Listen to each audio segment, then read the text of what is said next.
अस्सलाम वालेकुम, क्या हाल है। उम्मीद करता हूँ सब ठीक होंगे, खैरियत से होंगे। मेरा नाम है मुजैद शबीर और आज हम शुरू करेंगे अपने एटॉमिक स्पेक्ट्रा के पास्ट पेपर्स। इम्प्रूवर के लिए, फ्रेशर के लिए, सब के लिए जो एमडी कैड की तैयारी कर रहे हैं, जो डॉक्टर बनने के लिए दिन रात एक कर रहे हैं। तो आइए चलते हैं अपने पहले क्वेश्चन की जानब। तो उसमें कहता है कि the electronic transition are occurred in the target atoms of the X rays tube one from L shell. L shell से ट्रांजिशन होती है टू द के शेल। एक ट्रांजिशन एल शेल से के शेल में होती है, यानी दो बहुत ही करीब शेल में होती है, इसमें कोई गैप नहीं है एल और के दरमियान। And other from N shell to L shell, और एन और एल शेल में ज़्यादा गैप है, और एल और के चूँकि एक दूसरे में मिले हुए हैं, एक दूसरे के करीब है, यानी इनमें गैप ना है, ना होने के बराबर है। तो एन और शेल से एल शेल में गैप ज़्यादा है। Which emitted X ray photon has more energy. अब एनर्जी किसकी ज़्यादा हो गई है? सिंपल, उसने एनर्जी की बात नहीं की क्योंकि उसने दो शेल दिए हैं, एल से के, एन से एल। जब इस तरह बात बन जाती है तो देखें हम डेल्टा लगते हैं, चेंज एनर्जी। तो जब चेंज एनर्जी की बात करते हैं तो लोअर शेल से हमारे पास हायर शेल तक, के से के एल एम एन ओ, के से एन तक, के से एम तक जितना गैप ज़्यादा होगा एनर्जी का डिफरेंस उतना कम होगा, और एनर्जी उनमें मैक्सिमम निकलेगी जो एक दूसरे के करीब होंगे। यानी जैसे ए बी, फ़र्क करें दो शेल हैं, और दूसरा ए और डी, देखें ये इसमें गैप आ जाता है बी सी का, और सिंपल ए बी करीब हैं। तो ए बी करीब हैं तो इसमें गैप कम है, तो इसमें एनर्जी का डिफरेंस क्या होगा? एनर्जी का डिफरेंस ज़्यादा होगा, एनर्जी ज़्यादा रिलीज़ होगी। जबकि यहाँ पर देखें, डिफरेंस की बात करें, एनर्जी की नहीं, डिफरेंस की बात करें, तो गैप इसमें ज़्यादा है तो एनर्जी का डिफरेंस इसमें कम होगा। इसमें एनर्जी का डिफरेंस क्या होगा? कम होगा, और यहाँ पर एनर्जी का डिफरेंस ज़्यादा होगा। अगर सिंपल एनर्जी की बात करें तो गैप ज़्यादा है, इन लोअर से हायर जितना गैप ज़्यादा होगा एनर्जी उतना ज़्यादा होगी। यानी एक जंप करता है, देखें ये कार्बन ये है यहाँ से यहाँ तक, और एक कार्बन ये यहाँ है, एक यहाँ से यहाँ तक आता है, तो इसमें एनर्जी जो रिलीज़ होती है वो मैक्सिमम होती है, ठीक है। और एक इस, एक दो तीन, एक दूसरे से तीसरे तक आती है, यानी करीब करीब हैं, तो यहाँ से जो एनर्जी होगी वो कम होगी, एनर्जी कम होगी यहाँ की, और यहाँ की एनर्जी ज़्यादा होगी। लेकिन एनर्जी डेल्टा आई की बात करें, एनर्जी डिफरेंस की, तो दूसरे और तीसरे के दरमियान एनर्जी का डिफरेंस ज़्यादा होगा, दूसरे और तीसरे के दरमियान एनर्जी का डिफरेंस ज़्यादा होगा। और ये जो दूर है और लास्ट वाला, तो इसमें एनर्जी का डिफरेंस कम होगा, एनर्जी इसमें ज़्यादा होगी, रिलीज़ होगी, लेकिन एनर्जी का डिफरेंस कम होगा।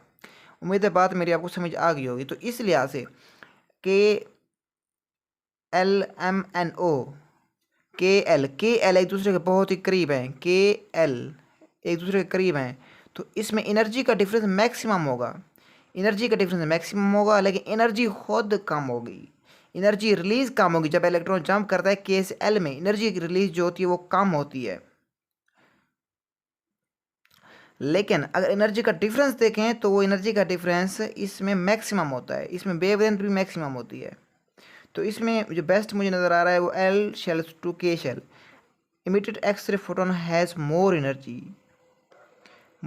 देखें beta N shell to K shell, इसमें उसने N shell to L shell बात की है, के शेल बात नहीं की, तो इसमें वैसे भी मिस्टेक नज़र आ रही है।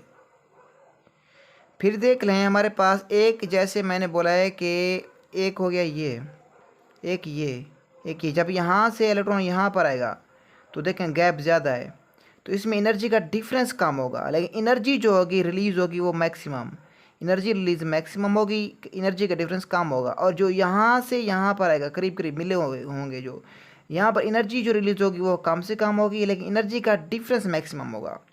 अगर यहाँ पर एनर्जी डिफरेंस की बात कर रहा है तो वो L shell to K shell. लेकिन ये सवाल आपने इस क्वेश्चन को चेक करना है, क्योंकि उसने कहा है x ray photon has more energy, जो फोटोन निकलेगा उसकी एनर्जी सबसे ज़्यादा होगी, एनर्जी ज़्यादा होगी। तो फिर एनर्जी किसकी ज़्यादा होगी? वो एन शेल से के शेल में गैप जिसमें ज़्यादा हो। लेकिन उसने के का यहाँ पर ऑप्शन नहीं दिया, उसने बात की कि N shell to L shell. लेकिन अगर एनर्जी डिफरेंस की बात करें, मुझे लग रहा है कि उसने दो शेल बात की है, एल और के, इस हिसाब से डिफरेंस बनता है। तो एल शेल की एनर्जी एल शेल से टू के शेल में एनर्जी का डिफरेंस ज़्यादा होता है। उम्मीद है आपको समझ आ गई होगी, इसलिए मैंने इसको थोड़ा ज़्यादा एक्सप्लेन कर दिया है। नेक्स्ट, इसी को देखें, 5 मिनट लग चुके हैं। अच्छा, an electron in the hydrogen atom jumps from 5th orbit to 1st orbit, the wavelength of emitted radiation क्या होगी? एक जो इलेक्ट्रॉन है वो जंप करता है 5th orbit to 1st orbit, ये हो गया 5th ऑर्बिट, ये 9th ऑर्बिट। ज़रा इसको सॉल्व करें इस फॉर्मूले के मुताबिक। यहाँ पर इसको सॉल्व कर लेते हैं, 1 मिनट। वो जंप करता है 5th ऑर्बिट टू 1 ऑर्बिट, ठीक है, 9th 5th। यहाँ पे 1/λ आप जानते हैं, RH 1/5, 1/9 का स्क्वायर, ठीक है। इसमें पुट करें सिंपल, 1/5 क्या है, 1/1, अच्छा, का स्क्वायर, 1/9 क्या आता है, 5, 25, तो इसमें क्या आ जाएगा, 25 आ जाएगा। इसमें 25 -1, ये क्या बनता है, RH 24/25। ये किसकी बात कर रहे हैं, ये हमारे पास आ रहा है यानी 1/λ 24/25। लेकिन हमने बात करनी है सिंपल लैम्डा निकालें, तो लैम्डा हमारे पास होगा फिर 25/24 और RH नीचे आ जाएगा। तो देखें 25/24 RH, तो इसका क्या बनता है, इसका बनता है बीटा, ये रहा, इसका क्या आएगा, तो इसका हमारे पास बीटा आएगा। उम्मीद है आपको ये समझ आ गया होगा क्वेश्चन। सिंपल इसमें फार्मूला लगाना है, फार्मूला लगा के इसको क्या करना है, आपने सॉल्व करना है। तो नेक्स्ट क्वेश्चन की जन्म चलते हैं, वो question number 3। If potential difference applied become double, potential difference को हम डबल कर देते हैं, the frequency of x ray photon would become. Potential difference का हमारे पास किसके साथ, एक्सरे की फोटोन की फ्रिक्वेंसी के साथ डायरेक्ट रिलेशन है। जब हम पोटेंशियल डिफरेंस को डबल करेंगे तो फ्रिक्वेंसी क्या हो जाएगी, डबल हो जाएगी। ये आपने याद रखना है 2 टाइम्स। वैसे आपको ये बात बता दूं कि एक्सरे वाला टॉपिक एक्सक्लूडेड है, इंक्लूडेड नहीं है, ये सिलेबस में शामिल नहीं है। फिर भी इसको सर ने दिया तो इसको मैंने आपको बता दिया। विच one of the series hydrogen spectrum is in the visible, visible में सिर्फ एक ही होती है, वो कौन सी होती है, बाल्मर सीरीज। और 11 सीरीज किस में होती है, वो होती है अल्ट्रावायलेट में होती है। ये बाल्मर सीरीज को आपने याद रखना है, जितना भी सीरीज है उसमें सिर्फ बाल्मर सीरीज विजिबल रीजन में होती है। In a hydrogen atom which of the following electronic transition would involve the maximum energy change। देखें अब यहाँ उसने बात की एनर्जी चेंज, डेल्टा ई पहले बता चुका हूँ, जहाँ पर गैप ज़्यादा होगा वहाँ पर डेल्टा ई कम होगा, और जहाँ पर दो शेल के दरमियान गैप कम से कम होगा वहाँ पर डेल्टा ई ज़्यादा होगा, ठीक है। पहले को आपने चेक करना है, आपकी जिम्मे लगाए, एक्सप्लेन मैंने कर दिया है कि क्यों क्या क्या वजह बनती है। तो इसमें देखें, इसमें N2 से 1, 3 से 2 गैप 1, 4 से 3 गैप 1, 5 to 2। लेकिन उसने कहा है कि मैक्सिमम एनर्जी चेंज, तो इसमें आएगा अल्फ़ा, क्योंकि N2 से N1 दो जो चूँकि एक दूसरे के बहुत ही करीब हैं हाइड्रोजन एटम में, ग्राउंड स्टेट और फर्स्ट एक्साइटेड स्टेट, तो इस हिसाब से इसमें डेल्टा ई क्या होगी, मैक्सिमम होगी। एनर्जी का चेंज क्या होगा, मैक्सिमम होगा। सिंपल एनर्जी की बात नहीं की है। अगर वो पूछता है कि एनर्जी जो रिलीज होती है, चेंज की बात ना करता, तो वो हम लगाते फिर डेल्टा। उसने बात की चेंज एनर्जी की चेंज जो होगा तो वो दो ऑर्बिट के दरमियान जब गैप मिनिमम होता है, यानी जो न्यूक्लियस के बिल्कुल करीब होते हैं, तो इसमें N2 to N1। Next sex को देखते हैं, वो कहता है when the electron in the hydrogen atom jumps from second orbit to first orbit, ठीक है, the wavelength of the emitted radiation is lambda, ठीक है। पहले हम लैम्डा फाइंड करेंगे। अच्छा, what an electron jumps when electron jumps from third orbit to first orbit, lambda dash, फिर lambda dash मालूम करनी है। The wavelength of emitted radiation is, ठीक है, ये 2 वेवलेंथ दी हुई हैं। अब लास्ट वेवलेंथ निकालनी है, रिजल्टेंट वेवलेंथ। तो देखें, पहले हम इसी हिसाब से 2 1 के हिसाब से लैम्डा निकालते हैं, फिर 3 1 के हिसाब से लैम्डा डैश निकालते हैं, फिर लैम्डा डैश को बटे लैम्डा की जब हम रेशो लेंगे तो हमारे पास लैम्डा आ जाएगा, ठीक है। इसको जरा सॉल्व करते हैं। मैं ज़रा फ़ैन ऑन करूँ, पंखा चला लूँ, ज़रा गर्मी हो रही है।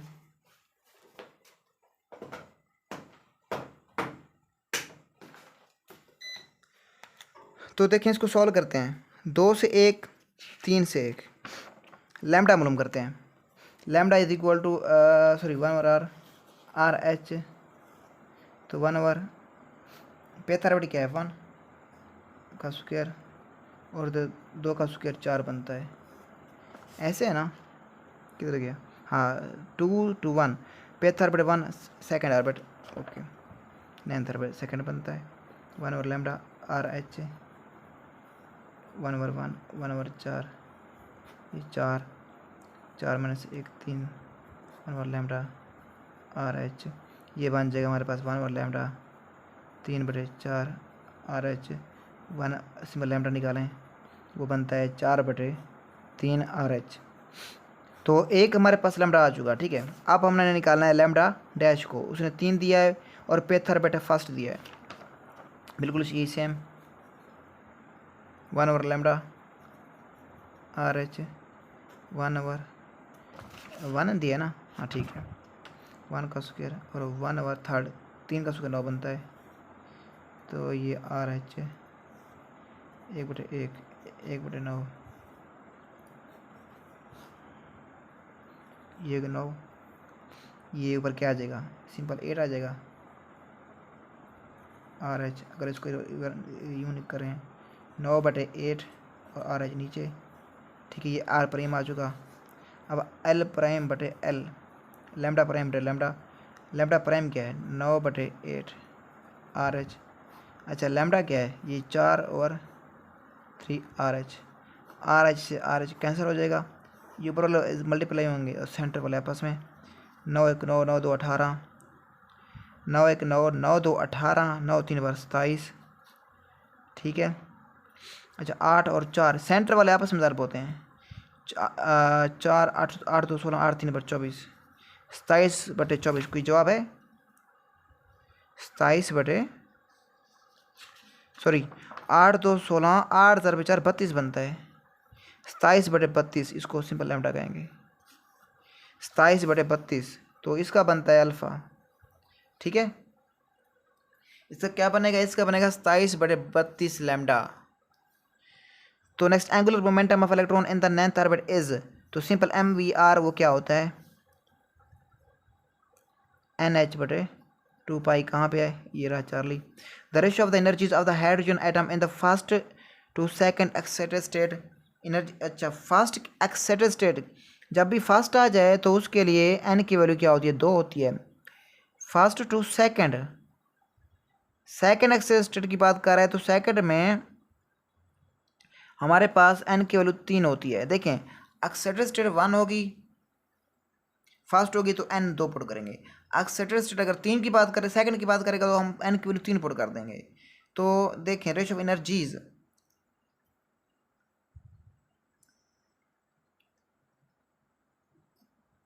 एनर्जी की बात करें तो ये क्या होता है, ये एन स्क्वायर के डायरेक्ट रिलेशन होता है, ठीक है। तो फर्स्ट टू सेकंड अगर ये निकालें, फर्स्ट की आएगी 2 4, और हमारे पास सेकंड क्या होगी, क्योंकि 2 है ना, फर्स्ट के लिए 4 आएगी, सेकंड के लिए 3 पुट करेंगे 9 आ जाएगी। तो इसकी जब रेशो लेंगे 9 और 4, 9/4 मुझे ये लगता है, और ये तरीका मुझे नज़र आ रहा है। तो आपने इसको चेक करना है, फिर भी देखना है, ये 8वां और पहला आपके ज़िम्मे है। The ionisation energy of hydrogen atom 13.6 electron volt, the energy required to remove electron second orbit, तो वो कितना होती है 3.4। आपने याद रखनी है यार, फर्स्ट ऑर्बिट की होती है 13.6, सेकंड की होती है 3.4, और जो आई थिंक थर्ड की होती है वो 1.5 इलेक्ट्रॉन वोल्ट होती है। इस तरह आपने इसको याद रखना है, ठीक है। आपने इस एनर्जी की वैल्यू को याद रखना है, फर्स्ट ऑर्बिट की, सेकंड ऑर्बिट की, थर्ड ऑर्बिट की, 3.4। अगर आप इसको सॉल्व भी करें तो ये इस तरह आएगा, हमारे पास इज एन बराबर है ई नाट मैंने 16 6 बटे N square, N square second orbit होगी ना, एन स्क्वायर हमारे पास 4 आ जाएगा, 4 जब इसको डिवाइड कर देंगे तो 3.4 इलेक्ट्रॉन वोल्ट आ जाएगी। क्योंकि उसने पॉजिटिव में दिया है तो हम भी यहाँ पे पॉजिटिव लगा सकते हैं। Which of the following has longest wavelength. Wavelength हमारे पास हम जानते हैं कि वेवलेंथ लेमन सीरीज से जब हम पी फंड सीरीज में जाते हैं तो हमारे पास वेवलेंथ क्या होती है, इंक्रीज होती है। अच्छा, और लेमन सीरीज की बात करते हैं तो वो अल्ट्रावायलेट में होती है। बलमर सीरीज जो सेकंड होती है वो विजिबल में होती है, और बाकी जो जितनी भी होती है वो इंफ्रारेड होती है, यानी उनकी वेवलेंथ ज़्यादा होती है, तो डेल्टा। ठीक है, एनर्जी कम होती है, कैनेटिक एनर्जी कम होती है, पोटेंशियल एनर्जी बढ़ती है जब हम लेमन से कहाँ पे जाते हैं, लेमन से हम पी फंड में जाते हैं, यानी लोअर से हायर में जाते हैं। तो एनर्जी, कैनेटिक एनर्जी डिक्रीज होती है, एनर्जी डिक्रीज होती है, हमारे पोटेंशियल एनर्जी इंक्रीज होती है। चेंज इन एनर्जी की बात करें तो वो क्या होता है, वो भी डिक्रीज होता है। और सिंपल एनर्जी की बात करें तो एनर्जी, टोटल एनर्जी की बात करें, टोटल एनर्जी इंक्रीज होती है। तो एक्सरे तो बिल्कुल नहीं आएगा, ये तो उलट होता है। एक्सरे की एनर्जी ज़्यादा होती है और वेवलेंथ शॉर्टर होती है। The ionization potential of an atom in the ground state, ठीक है, 16 volt. At first excitation energy, first excitation energy क्या होगी, इसने ग्राउंड स्टेट की बात की है। Ionization potential of an atom in ground state, ionization potential ground state 16 volt होता है। इसकी फास्ट आयोनाइजेशन एनर्जी फॉर्मूला आता है, एनर्जी वोल्ट बटे N square. First excitation energy की बात की है। फास्ट हम जानते हैं, फास्ट एक्साइटेशन एनर्जी के लिए, फास्ट एक्साइटेड स्टेट के लिए एन की वैल्यू 2 होती है। जब 2 पुट करेंगे तो एन हमारे पास आ जाएगा 4 और 16 उसने दिया हुआ है, तो 4 4 16, तो 4 इलेक्ट्रॉन वोल्ट, तो इसका बीटा आएगा। The shortest wavelength of radiation Paschen series is, shortest wavelength. अब शॉर्टेस्ट वेवलेंथ का फॉर्मूला मैं आपको बता दूं। शॉर्टेस्ट वेवलेंथ जब फाइंड करनी हो तो यहाँ पे कर दूँ, ओके, 1/λ RH1। और पश्चन सीरीज की बात किया ना, पश्चन के लिए पेथ ऑर्बिट की वैल्यू 3 होती है, ठीक है, 3 का स्क्वायर। अब उसने क्या कहा है, उसने कहा शॉर्टेस्ट वेवलेंथ। जब शॉर्टेस्ट वेवलेंथ की बात करें तो एन की वैल्यू यहाँ पे इन्फिनिटी पुट कर देनी है, ठीक है, एन की वैल्यू इन्फिनिटी पुट कर देनी है। ये हो गया 0, बाकी 3 बचता है, यानी 9 बचता है। क्या बचता है, बनता है 9, 1/λ RH बटे 9। जब लैम्डा निकालेंगे तो 9/RH आ जाएगा, ओके। जब वो मैक्सिमम वेवलेंथ की बात करें तो यहाँ पर अगर 3 पुट कर दिया है तो 3 + 1 यहाँ पे 4 पुट करेंगे एन की जगह। अगर यहाँ पे 2 हो तो वहाँ पे 3, अगर 5 हो तो 6 हो तो यहाँ पर एन की जगह 7 पुट कर देंगे। लेकिन जब लिमिटेड की बात करें, या मिनिमम की या शॉर्टेस्ट वेवलेंथ की बात करें तो यहाँ पर इन्फिनिटी पुट करेंगे, 0 आएगा। 9/RH कहाँ पे है, ये चार्ली।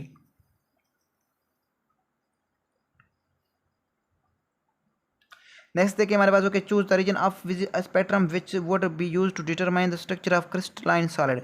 तो ये एक्सरे में होते हैं। सिंपल क्रिस्टलाइन सॉलिड का स्ट्रक्चर हम करने के लिए एक्सरेज, वैसे ये एक्सरेज का टॉपिक शामिल नहीं है। अच्छा देखें, ये इसको छोड़ दें क्योंकि ये भी एक्सरेज से आया हुआ है 14 को। ये मैं इसलिए आपको ये छुड़वा रहा हूँ कि इसकी डिस्कशन नहीं हुई इस 14 क्वेश्चन की। सर ने कहा है कि ये टॉपिक एक्सक्लूडेड है, एक्सरे वाला शामिल नहीं है एटॉमिक स्पेक्ट्रम में, तो इसी हिसाब से उन्होंने इसको क्या काट दिया, इसको इंक्लूड नहीं किया। नेक्स्ट हमारे पास, which one of the following is true of for number of spectral lines in going from Lyman series to Pfund series. जब लेमन सीरीज से हम पी फंड सीरीज में जाते हैं तो हमारे पास क्या होती है, स्पेक्ट्रल लाइंस कम होती है। जब लेमन में होंगे तो पी हमारे पास मैक्सिमम क्या होगी, स्पेक्ट्रल लाइंस होंगी। जब लेमन्स की हटा देंगे, बलमर सीरीज की बात करेंगे और पी फंड की बात करेंगे तो वहाँ पर मजीद कम हो जाएंगी, एक लाइन कम हो जाएगी। जब हम पश्चन की और पी फंड की बात करेंगे तो मजीद कम हो जाएंगे। ऐसे हम जब लेमन से पी फंड में जाते हैं तो लेमन सीरीज से पी फंड सीरीज में स्पेक्ट्रल लाइंस कम होती हैं। In hydrogen atom which quantity and is integral multiple of h बटे, यहाँ पे 2π आना चाहिए, मिस्टेक की हुई है, एच बटे 2π।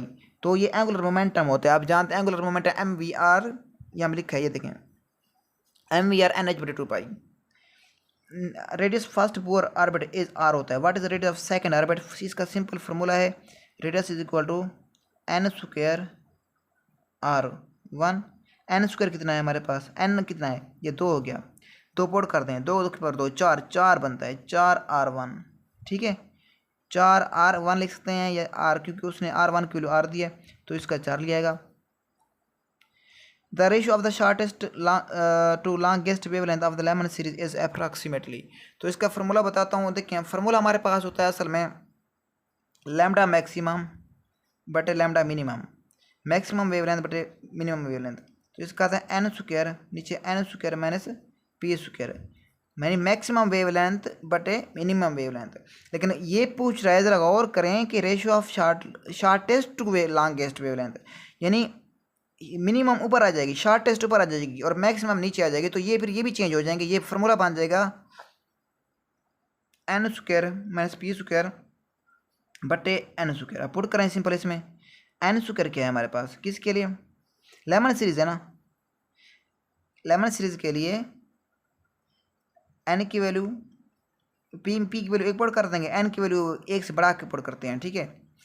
एन की वैल्यू क्या होती है, एन की वैल्यू होती है पी जमा 1, ठीक है। और पी ये जो लेमन सीरीज के लिए पे था, बट पी की वैल्यू क्या होती है, 1 होती है। इसको पुट करें, लेमन सीरीज 2 के पर 2, ये 4 में डायरेक्ट करता हूँ, पी के पर ये सिंपल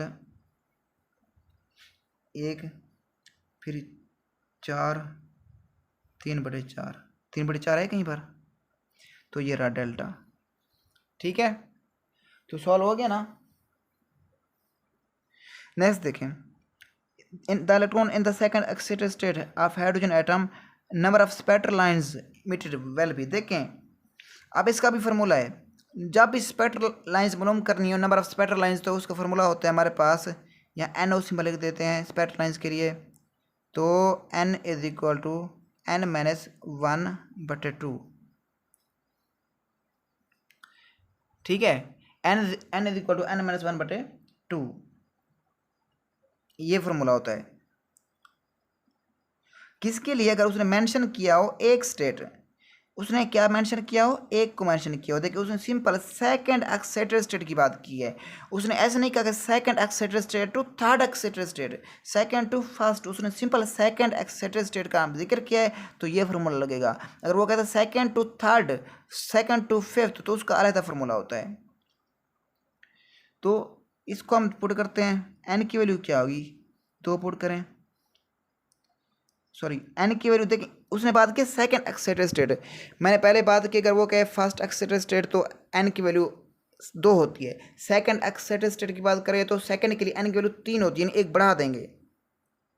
तो सेकंड की बात किया तो पुट कर दें, यहाँ पर एन की जगह हो गया 3, 3 माइनस 1/2, 3 में से 1 में से ए गया 2, अच्छा 2 बात जाएंगे, 2 इधर पे 3, 6/2, 3 आता है। तो इसका मतलब होता है कि 3 स्पेक्ट्रल लाइंस निकलती हैं। ये फार्मूला आप खुद भी लगा सकते हैं, ये देख लें, ये फार्मूला रहा, n is equal to n minus 1/2। 20 which hydrogen atom in the first excited state, excited state it radius is how many times of its ground state. देखिए उसने बात की है फर्स्ट एक्साइटेड स्टेट, फिर देखें यार फर्स्ट एक्साइटेड स्टेट के लिए n की वैल्यू क्या होती है, एन की वैल्यू फर्स्ट के लिए 2 होती है, सेकंड एक्साइटेड स्टेट के लिए 3 होती है, थर्ड एक्साइटेड स्टेट के लिए एन की वैल्यू 4 होती है, एक बढ़ा देंगे। तो इसका फार्मूला सिंपल लगा दें, किसका हमारे पास रेडियस का भी लगाया भी है, ये रहा, R is equal to n square R minus 1। ये देखें R is equal to n square R minus 1, n square first की बात की है ना, फर्स्ट एक्साइटेड स्टेट के लिए एन की वैल्यू 2 होती है, 2 पुट करें 2 पर 2, ये 4 आ जाएगी, सिंपल 4 टाइम हो जाएगा। ओके अब देखें next question, the total energy of electron in the first excited state of hydrogen atom is 3.4 electron volt. ये कौन सी energy, total energy, E is equal to formula लगा दूँ, kinetic energy plus potential energy negative, kinetic energy भी negative, the total potential energy of the electron in the state. अच्छा हमारे पास अगर उसने दिया हो टोटल एनर्जी दी हो, यानी अगर ई दिया हुआ हो, ठीक है, अगर ई यहाँ पर लिख देता हूँ, समझ नहीं आएगी आपको। देखें negative E, negative kinetic energy जमा 2 पोटेंशियल एनर्जी, ये फार्मूला है। यानी अगर ई दिया हो नेगेटिव ई, अगर फ़र्क करें टोटल एनर्जी 9 जूल, तो काइनेटिक एनर्जी भी क्या हो जाएगी, 9 जूल नेगेटिव में, ये भी नेगेटिव ये भी नेगेटिव, जो सेम होगी वो भी काइनेटिक एनर्जी टोटल एनर्जी दोनों सेम होगी। अगर यहाँ पे 15 हमारे पास दिया हो, ठीक है, पॉजिटिव में, तो काइनेटिक एनर्जी भी क्या होगी, 15 जूल होगी। लेकिन लेकिन लेकिन जो पोटेंशियल एनर्जी हो जाएगी ना, वो काइनेटिक एनर्जी का या कह दें या टोटल एनर्जी का डबल हो जाएगी। अगर उसने कहा है कि हमारे पास -9 जूल, तो ये क्या हो जाएगी, 2 × 9 कितना हो जाएगी, 18, और पॉजिटिव में हो जाएगी, अलामत चेंज हो जाएंगे। अगर वो नेगेटिव में है तो ये पॉजिटिव में, अगर वो पॉजिटिव में है तो वो नेगेटिव में। फिर फार्मूला देख लें, समझ आ गया हो आपको। Negative total energy kinetic energy की सेम होगी, अलामतें भी सेम होगी, जबकि पोटेंशियल एनर्जी के टोटल की डबल हो जाएगी और अलामत भी चेंज हो जाएगी। अब उसने टोटल दी हुई 3 × 4 इलेक्ट्रॉन वोल्ट, ठीक है। तो पोटेंशियल एनर्जी बताएं, टोटल कितना है, -3.4, ठीक है।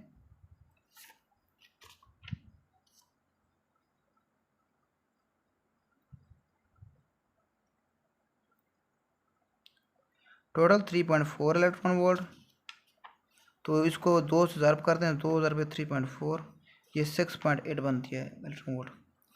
तो यहाँ पे थोड़ी मिस्टेक कर रहा हूँ, तो यहाँ पर काइनेटिक एनर्जी की सिंपल अलामा चेंज हो जाएगी, ठीक है। जो पोटेंशियल एनर्जी हो जाएगी वो डबल भी हो जाएगी और नेगेटिव भी हो जाएगी, तो ये -6.8 इलेक्ट्रॉन वोल्ट आना चाहिए। फिर देखें नेगेटिव टोटल एनर्जी, यहाँ पर काइनेटिक एनर्जी और टोटल एनर्जी सेम हो जाएगी, बस अलामा चेंज हो जाएगी। अगर यहाँ पर नेगेटिव है तो काइनेटिक एनर्जी पॉजिटिव, जबकि जो पोटेंशियल एनर्जी वो डबल तो हो जाएगी टोटल एनर्जी की, लेकिन वो यहाँ पर नेगेटिव है तो वो पॉजिटिव हो जाएगी, ठीक है। इस तरह अलामा चेंज हो जाएगी। उम्मीद है आपको समझ आ गई होगी। नहीं नहीं नहीं नहीं नहीं नहीं नहीं, पोटेंशियल एनर्जी डबल हो जाती है लेकिन अलामत चेंज नहीं रहती। अगर ये नेगेटिव में है तो पोटेंशियल एनर्जी नेगेटिव में होगी, ये पॉजिटिव में है तो पोटेंशियल एनर्जी पॉजिटिव में होगी, बस डबल हो जाएगी। तो इस हिसाब से बनता तो 6.8 इलेक्ट्रॉन वोल्ट है, तो यहाँ पर मिस्टेक हुई है, पीछे नेगेटिव लगा दें, -6.8 electron volt.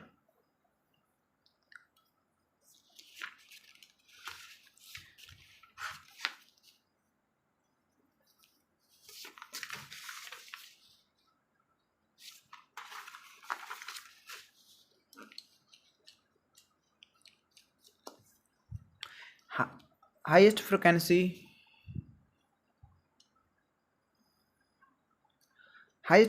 of Balmer series of the hydrogen atom in term of Rydberg constant RH and the velocity of r।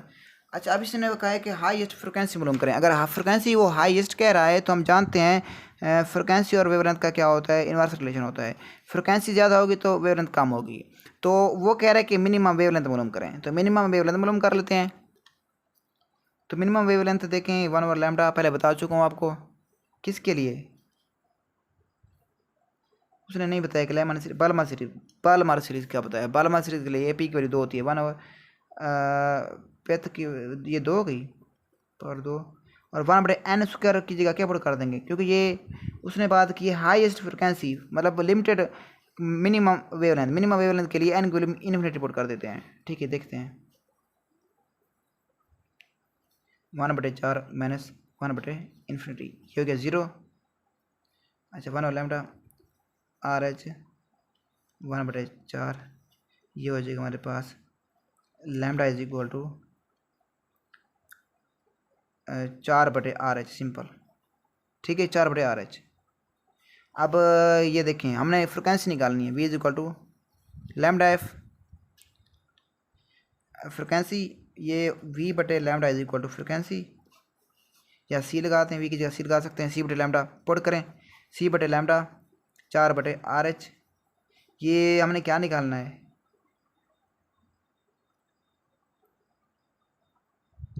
Sorry यहाँ पर लैम्डा की वैल्यू पुट करें, लैम्डा की सॉरी ये C/फ्रिक्वेंसी आ जाएगी, C/फ्रिक्वेंसी।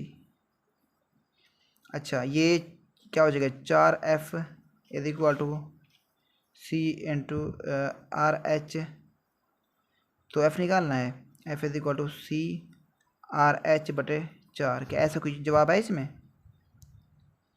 CRH/4, तो इसमें कोई ऐसा ऑप्शन है, तो ये रहा, यहाँ पर तो मल्टीप्लाई किया, RH/4 नहीं लिखा, 4 ऊपर लिखा है, नहीं ये नहीं आता RH, तो इसमें ऊपर 4 नहीं आना चाहिए यार, उसने 4 लिख दिया है।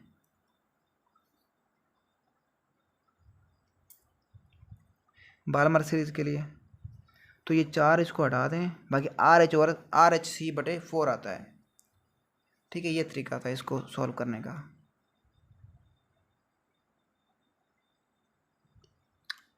अच्छा नेक्स्ट, ये जरा क्वेश्चन पूरा देख लें आप। ये नेक्स्ट क्वेश्चन पढ़ते हैं। Lyman series of hydrogen atom lies, simple Lyman आ गया, लेमन का वी निकाल लें। ये वाई देखें, वाई यूँ लिखा है ना, ये वी निकाल लें, क्या बनता है, पीछे यू लगा दें, simple. Ultra violet, Lyman series हमारे पास अल्ट्रा वायलेट में होती है और बालमर सीरीज विजिबल में होती है, बाकी सब infrared. The velocity of electron in the second orbit of the hydrogen atom is V होती है। The velocity of the electron in the fifth orbit, formula velocity मालूम करने का, V is equal to V1/n। Simple, ये velocity का formula है। चूँकि उसने V1 की बात कह दें, सेकंड ऑर्बिट की कह दें, तो जो ये यहाँ पर लिखेंगे सेकंड ऑर्बिट, थर्ड ऑर्बिट जो भी कहे, ये V हो गया। और n की वैल्यू क्या दी है फिफ्थ ऑर्बिट के लिए, यहाँ पे 5 लगा दें, V/5। कोई ऐसा जवाब है? यहाँ पे V1 क्या है, V क्या है हमारे पास, ये है 2, ये होगा 2/5, V हो गया 2, n क्या हो गया फिफ्थ के लिए /5, 2/5 V, ये डेल्टा बनता है। In Bohr model of hydrogen atom the lowest orbit corresponding to, जो लोवेस्ट ऑर्बिट होगा उसकी एनर्जी क्या होगी, minimum energy, maximum energy, zero energy, minimum energy होगी। ये इसका वही हिसाब है। देखें, एक ऑर्बिट यहाँ पे है, एक यहाँ पे है, एक यहाँ पे, लोवेस्ट ये है। यहाँ से जो यहाँ पर जंप करेगा, यहाँ पे एनर्जी जो रिलीज होगी वो कम से कम होगी, लेकिन एनर्जी का डिफरेंस यहाँ पे ज़्यादा होगा। लेकिन यहाँ से जो यहाँ पर जंप करेगा दूर से, एनर्जी डिफरेंस तो ज़्यादा कम होगा, लेकिन यहाँ पे एनर्जी मैक्सिमम हो जाएगी। तो लोवेस्ट की बात कर रहा है, लोवेस्ट की एनर्जी क्या होगी, लोवेस्ट की एनर्जी कम होगी और वो लोवेस्ट की वेवलेंथ ज़्यादा होगी, तो minimum energy. Next, when an electron makes a transition from fourth energy level to second energy level in a hydrogen atom, then wavelength of the emitted radiation would be simple, वही formula लगाना है बार बार, 1/λ।